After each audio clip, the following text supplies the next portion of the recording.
Mhm.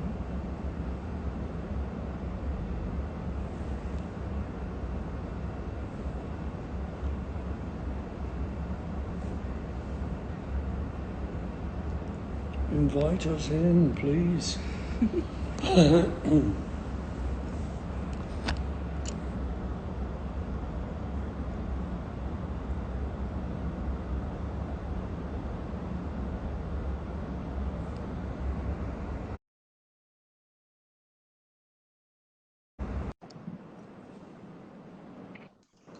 Oh, here she is. She's frozen though. Hey, Phoebe. Hi, how's it Hi. going? At last. At We hook last. up. Yeah. Thanks for doing this. Of course. I'm freaking out. Thanks for having me. And listen, and super thanks for doing the mix, doing my song. It was Yeah. really, really great version of it. And so I don't know if you've heard the whole album yet. You probably have you? Yeah, it's awesome. I'm super impressed. I had such a good time just sifting through all the different instruments. We pitched your drums down quite a Yeah. lot and I thought we were being really revolutionary, but then hearing what everybody else did, I was just blown away. Like everybody's versions are so cool. It was a funny thing because I didn't really know what anyone was going to do, because we gave everyone free reign. Um, but I did realize, I thought, people aren't going to know what the other people have done. So they hear them and think, oh, I could have gone crazier. Or I could have, you know, Yeah, it's but super eclectic.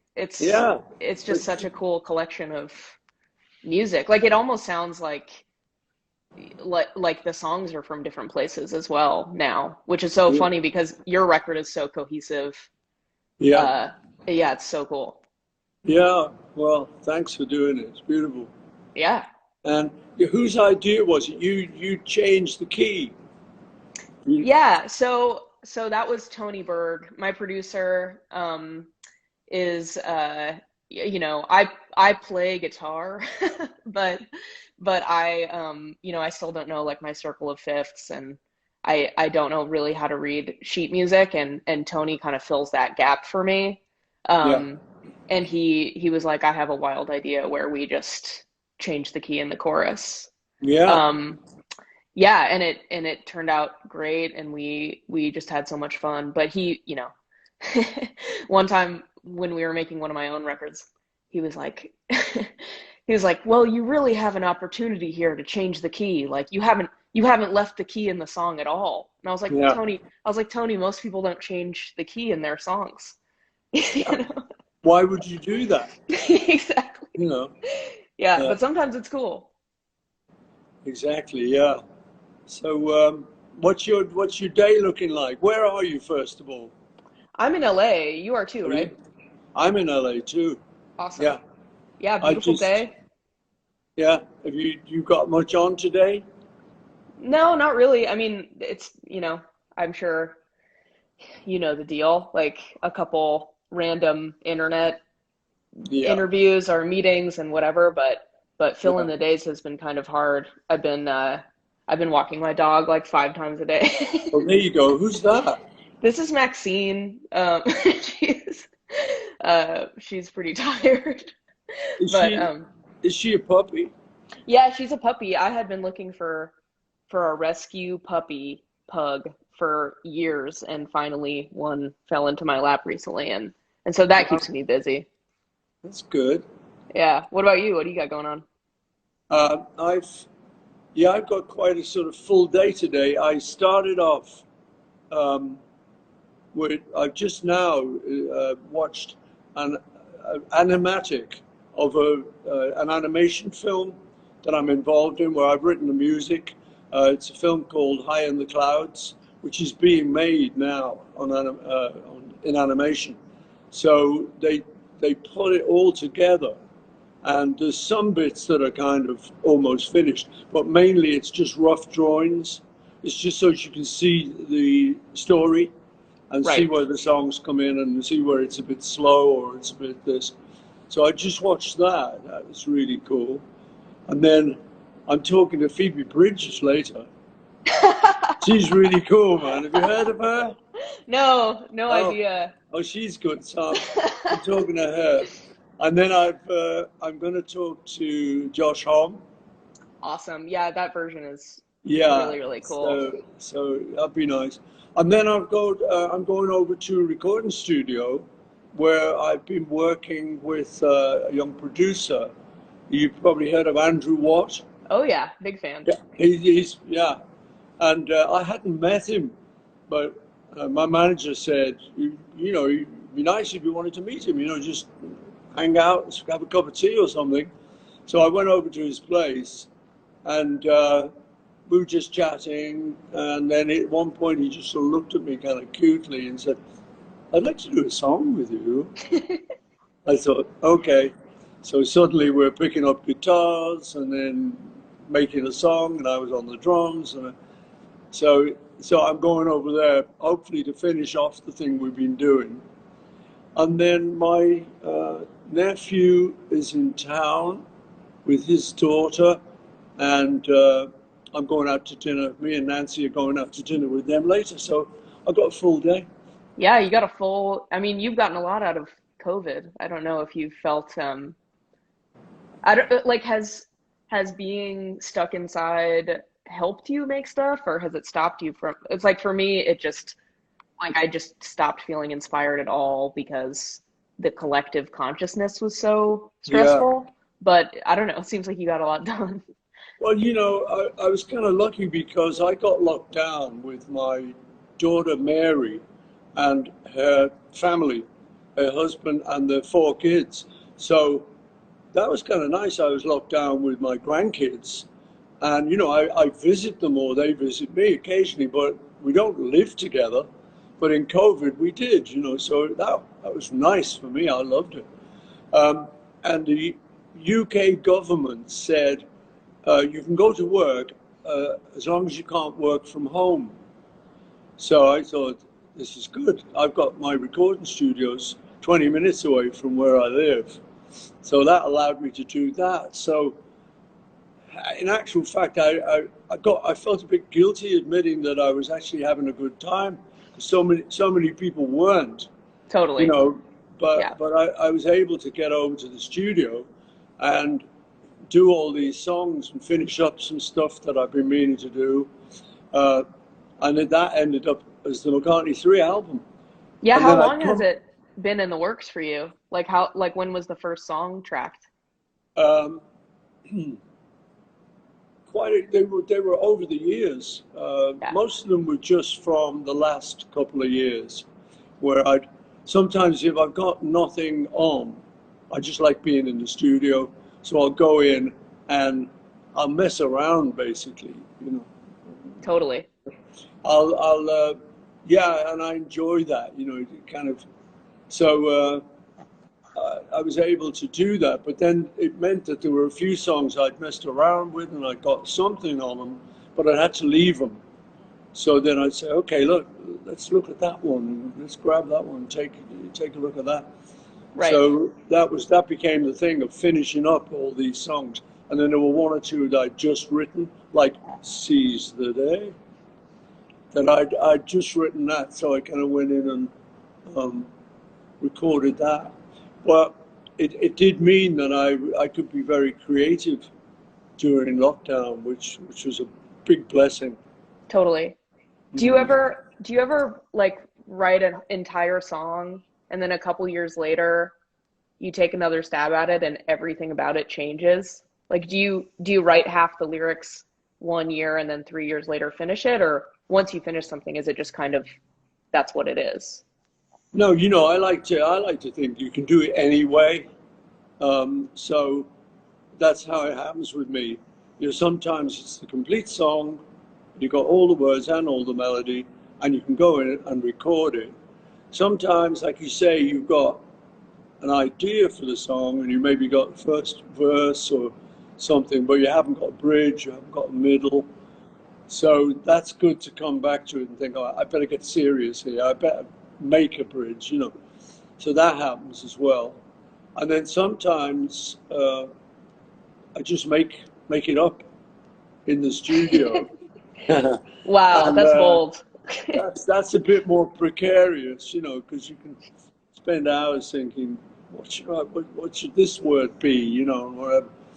But yeah, and I do it in a variety of ways. I like to mix it up. I can't imagine doing that. I feel like my lyrics would be so bad if I was just going off the cuff. Yeah, It'd be like, just like the worst rap battle ever would be. it it is a bit, I must say. Yeah, no. Sometimes if I'm in that experimental mode, I did a record a few years ago called Fireman, which was it was me. It's kind of like an underground record. We didn't say I was involved. We just called it the Fireman, and I did it with a friend of mine who was called Youth, who's a producer, and we just experimented. In the first couple of, we did it, I think we've done three Fireman records. And the first one was instrumental, kind of trance music. It was just that kind of vibe. Second one was a little bit more experimental. But the third one, he says to me, do you want to do a vocal? I said, well, I've got no words, you know. And he said, well, yeah, you know, yeah, go on, have a go. So I went out on the mic and I'm then saying, okay, disclaimer, this could be the worst thing you've ever heard. This could be me totally crapping out, you know. But you have to just get courageous and just go on the mic and go, I'm sitting here and I'm talking to you and this is what I'm going to do. It's like, It's a hit. It's a suddenly, hit. if you're That's called lucky, a for. little line comes out that means something, and you can build Right. on that. But it is a bit like walking a tightrope. Yeah. Well, I guess that is, yeah, it's kind of what I do by myself, but Yeah, doing it in yeah, front of other people, you must have to have a lot of trust for like, don't yeah, embarrass me, don't look at me while I do this, yeah. you know. Well, no, that's funny. I was just saying that to my Nancy the other day that I had to work on something. There was a bit of thing where I needed a bit of melody and some words. Um, And I said, you know, normally I'll find the furthest away closet in the house where no one's going to hear me, or an outbuilding, or anywhere, just the furthest, most remote bedroom, just so as I don't feel anyone's listening to me. Because if I feel someone's listening, I'm always like very inhibited, you know, and thinking, God, they're going to think I'm terrible, you Yeah. know, because when you're writing, you're goofing around and it doesn't always just work till you find the line, and then you can write that down. But sometimes, so I like to be hidden away, Yeah, and, me too. you know, Have you ever accidentally plagiarized somebody? Like, have you ever come up with a melody or some words that are genius and then you yeah. realize that you'd heard them on the radio or something? Yeah, I do that occasionally and try and check it out. Think, where is that from? Yeah. And if I can't think of it, then I think, okay. I remember talking to John Lennon once about that, and I'd done something that was a little bit like something else. He said, it's okay, it's a quote. You know, Yeah. you're quoting someone else, you know. Right. But the good thing about writing with John in the old days was um, if he or I, like for instance, for me, if he would write a line that I would go, oh no no wait a minute, that's from West Side Story, or that's a Bob Dylan song, or and he would, oh yeah okay, and similarly he'd do it with me. You know, if I was going somewhere that was a little bit plagiarizing, then he'd say, isn't that so and so? Oh yeah. So it was good because we could you know, police each other on that. Were you comfortable being embarrassed with each other? Like, could you write a bad line and know that he'd Yeah, be like, that sucks. Like, we can do better than that, or same yeah. with him? No, yeah, that was one of the great things about him as a collaborator. You know, we we'd kind of known each other for a long time before we had any big success. Um, I I knew him when we were teenagers, and I'd been hitchhiking with him, and so we were like buddies, you know. We slept in the same bed in the little hotel and stuff, you know, so that you get to know people like that. So so if then when you were sitting down and writing, um, no, you could just say, "Yeah, don't like that," and he could say, "No, no, no, no, no." And in fact, nowadays, now that he's passed away, I will check my songs with him, as it were. You know, I'll write a line and go, "Oh my God, this is getting a bit sickly. Would I have got away with this with John?" And Right. his voice comes back, "No." They go, "Okay, I better." So you know, I think you're That's so always on cool. the lookout for. But yeah, no, we were very good at telling each other that didn't work. This doesn't work. So Yeah. let's change it. And that was a Mhm. nice thing. It's always great when you change it because often you get something better.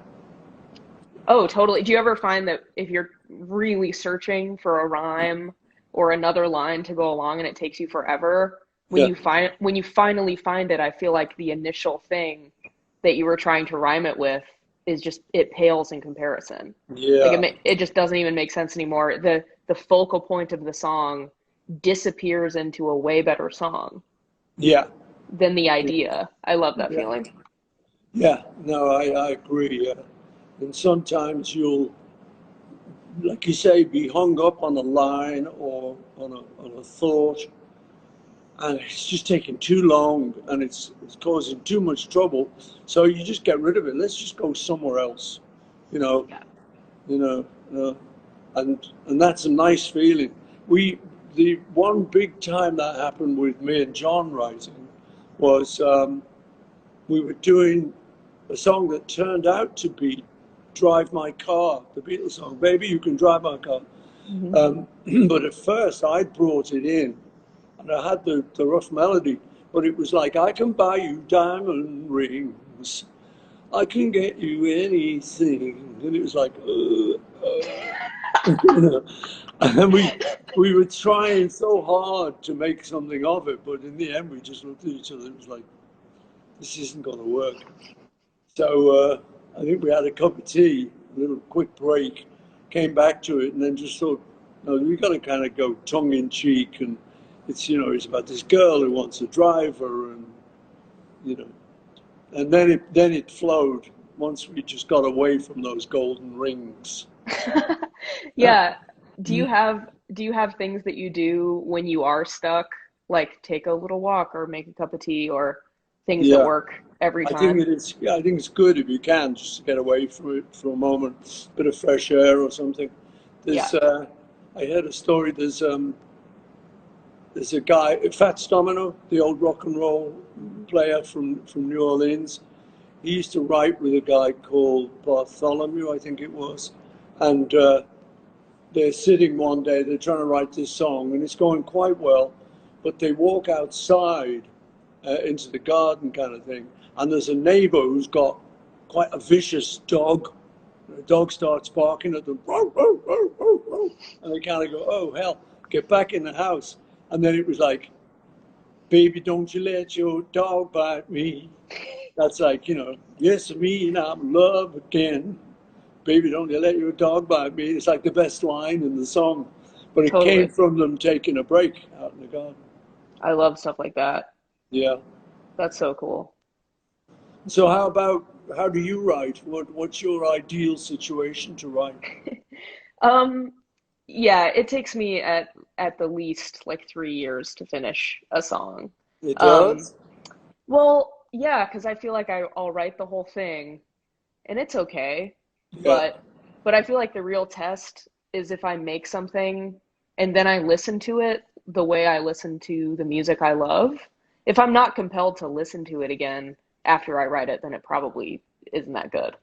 Mm. Um, so I think for me, I think like the phonetics and the form of the song, it's really hard to write the first time, but then after a while, it's just it's like the way that my brain talks to itself and I can write 10 versions after I write the first one. So just little things will change, and also the way that Tony and Ethan and I record, my producers, we take forever. We'll go in for a month, and then 2 years later we'll go in for another month and do weird couple days in between tours.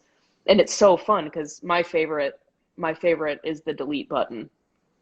Like I love just making something and then realizing that you spent all day trying to get a drum tone, and then you cut the drums completely and it sounds way better. So I feel the same with writing. It's like that. Yeah. Mm. It's good. When you were asked to do this, how was it put to you? It's like Paul McCartney would like you to do a mix or like you to do a vocal. What was your brief? Yeah, my brief was like, some people are doing remixes, and I was like, well, I definitely can't do that. And then I was like, I'll just do a cover. And then they said, well, we'll send you all the tracks and you can do whatever you want. And I was like, what a awesome gift. We just had such a great time sifting through stuff and changing the key, and we recorded mellotron strings and horns, and we pitched them down too. And now it just kind of sounds like, in a good way, I hope, but it definitely, when I was listening to it today, I was like, wow, this feels like drowning. Like all the instrumentation is so low. But yeah, I guess that's the only way I would ever really remix something, is if I could add things, because I'm horrible in Logic. Yeah. No, I was glad actually that everyone felt very free to do what made them comfortable. Either a remix or a re-sing or whatever. And I think the other thing that helped, strangely again, was lockdown. Totally. Because people were getting this project, an offer, and it was during lockdown, so it was like, yeah, well, what else can we do? We might as well. So everyone had the freedom to get creative, which is nice. Yeah, we had a blast. Yeah, we spent a couple days and just, like I said, throwing stuff at the wall, deleting it, trying it again, putting stuff back. It's my favorite way to work. I feel like I'm going to have a really hard time adjusting back to non-lockdown time, when you actually have to make a plan for when to go into the studio and make something. Oh yeah, it was kind of strange coming and watching this movie I watched today with people, like with real people. And it's so strange because it's like, are we going to do the fist bump? Are we going to do the elbow? We're going to actually shake hands? We're going to put our masks on or off or whatever. It's strange, re-entering the world, actually talking to people in a room. How have your fan interactions been this year? Like, do people recognize you in a mask? Do people feel compelled to like come up to you, or is it more reserved? No, they don't recognize me. They don't recognize me. So yeah. I must say that's another advantage, really. Kind of nice. If you want to go shopping, and people coming up to me, I sometimes say to them, look, I'm a guy. I have trouble shopping anyway. I've no idea what I'm looking for. So please, but with the mask, it's like they don't know it's me. Yeah, there's some things that are going to be hard to go back to, especially the people immediately hugging you. Like I'm kind of an awkward physical person, so yeah. I love the elbow. It's that's great. Like my wife Nancy. She's never been that keen. She's not like totally germophobic, but she's aware that you can catch germs off people. So, but I'm a hugger. So I'm like, hey, hello, there goes. So I kind of miss it, but she doesn't. She's saying, no, it's okay. She must feel. She must feel so validated this year, just being like, see what happens when you touch people too much. All those germaphobes were right. Yeah, they were right. Yeah, totally. Hide forever. Never talk to people or touch them. Yeah. What's your doggy's name? This is Maxine. Hey. She always looks like this. She looks like a little troll. Hey Maxine. You're on live global Instagram. She doesn't know. She doesn't care Yeah, who. She doesn't care about the Beatles. Look at her. yeah. She's like, who's that? You're being said hello to from Argentina. Oh Hey, yeah. hey, listen, Phoebe, and little doggy. I've got to go now. So thanks very much for doing the Thank track. you. I love the track. It's really, it's great. And so thanks for being on the album and taking part. And thanks for doing this interview. Thanks. I love the record. Yeah. Oh, great. Thank you so much for having me. All right, babe. Lots of Have a love. great day.